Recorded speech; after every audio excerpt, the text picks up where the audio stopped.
eny moa zany dia mitovitovy amin'izay zava-misy ny eran'ny Madagasikara ihany dia tokony apetraka fotsiny aloha ny tontolo izay ahafahany sehatra tsy miankina zany ambonimbony sehatra tsy miankina avy eto atoerana zany avy eto Madagasikara moa zany fa tsy ferana ihany koa zay sehatra tsy miankina avy any ivelany ka zay tontolo zay dia eo amin'ny resaka angovo aloha zany tokony hatsaraina ny fotodrafitrasa rehetrarehetra toy ny seranam-piaramanidina seranantsambo tokony fametrahana ihany koa ny zone industrielle zany dia mety aminay daholo zay zavatra zay satria matetika moa zany tsika dia zatra foana maheno zany hoe tokony andraikitra mangataka foana hoe resaka lalana na salam zany hôpitaly sy ny sekoly zay moa zany dia mazava ho azy fa mangataka an'ireny fa kosa tokony lavidavitra kokoa zany no fanamboaran'izay atao amin'ny resaka hoe tontolo izay ahafahany sehatra tsy miankina miroborobo satria io ihany no hany afaka ampiakatra ny tahafiarikarena eto amin'ity firenena ity ary ao amin'ny faritany izay misy anay tsara verina aloha zany am'lohanina inona moa no nahatonga ny resaka fantatrareo tsara fa amin'izao fotoana ny akamaroany solombava-bahoaka dia mbola mitazona fa hoe tokony avela hiasa aloha zany ny gouvernementany Ndiaye Kolo Roger zay ny eritreritra aloha amin'ny zava-misy amin'izao fotoana ao amin'ny teny mera-pirenena inona moa no mahatonga an'izay fanohanana zay zany aloha hita fa misy ezaka izay efa natao na tsy teny afa-tsy ny resaka fandripahalemana anisan'ny zavatra ilaina zay amin'ny fampandrosoana ny firenena anankiray eo koa zany fahitana fa manomboka tonga mamaly miantso izay nataony zany gouvernementa zany nataony andriamatoa filoham-pirenena ny mpiara-nombo natoka iraisam-pirenena zay hitantsika moa zany efatrandro lasa zay tonga be da be ny tao amin'ny lapam-panjakana ny avoloha zareo avy amin'ny banky iraisam-pirenena zareo avy amin'ny union européenne zareo avy amin'ny banque africaine de développement sy ny sisa mba teny fa hoe eto zahay tonga zahay ary mitondra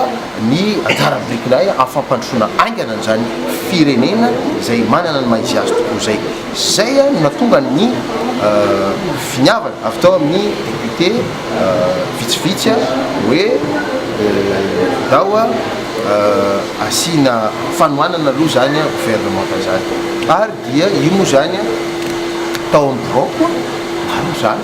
tonga nanao soniny olona député ary député votom-pinoana mikasika an'izany foto-kevitra zany tonga tao anao soniny fa kosa tsy député hoe mitady hoe aiza moa ny vola tsy député milaza hoe ohatrinona mosy ty na sahala am'zany fa io moa zany ady malalaka ny antsika rehefa misy ny zavatra anankiray atao ny andalina dia misy fomba ihany koa fitiverana zay avy any ankilany ny fanamarina tiako atao dia izao voalohany indrindra io fanaovana soni io dia mazava ho azy tsy manana hoe valeur juridique izy io fa kosa mamerina fotsiny hoe am'izay tokony hafantatra azy fa hoe ohatrohatran'izao mieriny Ndiaye Kolo Roger zany amin'izao fotoana zao ato amin'ny atenera pirenena ka raha ohatra ka misy ray androany ny ataontsika hoe vote de confiance satria alohan'le resaka hoe motion de censure dia misy vote zany tsy maintsy atao dia au moins zany fafantatra fa ohatrohatran'izao mety fepetraky ny vato zany rehefa mandeha zany hoe atao hoe vote de confiance zany ka tsy hoe manohitra zay ezaka zay mety ataon'ny sasany mba hatonga amin'izany hoe vote de confiance zany ny fanaovana ny sonireny zany zay zany tsara mazava amintsika rehetrarehetra amin'izao fotoana fa ny resaka hoe vola sy ny ohatran'izany fomba fiady any reny ary tsy mampaninina fa zay kosa tsy mety hiditra amina fomba fanao ohatran'izany satria politika madio ny zana atao io mbola averina ihany fa tsika ny tsy maintsy miezaka amin'izany hoe fitoniana zany eto amin'ity firenena ity satria fampandrosoana no tadiavintsika ataoko fa eo amin'ny samy malagasitsika fombatsika zany a zavatra sarotra loatra zany resaka razana zany a zany resaka fihavanana zany a ka de zay moa zany de manohana amin'ny herinay manontolo ny mba hisiny fa zany fampihavanam-pirenena zany a amin'ny fomba faran'izay ainy satria mendrika an'izany ty fireneny ty ary mendrika fampandrosoana ihany.